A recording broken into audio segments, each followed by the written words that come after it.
তো বন্ধুরা দেখতে পাচ্ছ পোস্ত ক্ষেত, পোস্ত আফিম ক্ষেত। আফিম ক্ষেত কাকে বলে? এই যে এইটাকে বলে আফিম ক্ষেত, ঠিক আছে। ছোট ছোট যেটা সর্ষ ইলিশ বলে না, আজকে পোস্ত ইলিশ খেয়েছি। পোস্তটা কোথায় থেকে আসে? এটা হচ্ছে পোস্ত ক্ষেত। এটা অ্যাকচুয়ালি বেসরকারি ক্ষেত, ঠিক আছে।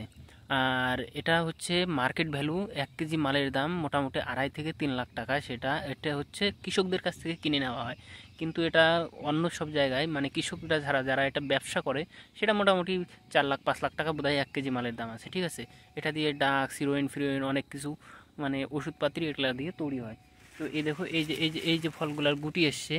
আর ওই যে দেখা যাচ্ছে ওদিকে সাদা সাদা দুইটা ফুল, এইদিকে একটা দেখা যাচ্ছে ওই যে আঙুলের মাথায়, আর ওদিকে একটা দেখা যাচ্ছে ওই যে, হ্যাঁ, এগুলো ফুল ফুটতে শুরু করেছে। কিন্তু ক্ষেতটা একদম মানে সুন্দর, একদম মানে বলার মতন নেই, এত সুন্দর, বাপরে বাপ। তো বন্ধুরা, ভালো লাগলে অবশ্যই লাইক করবে, ঠিক আছে। আমি একটা সেলফি নিয়ে নিচ্ছি।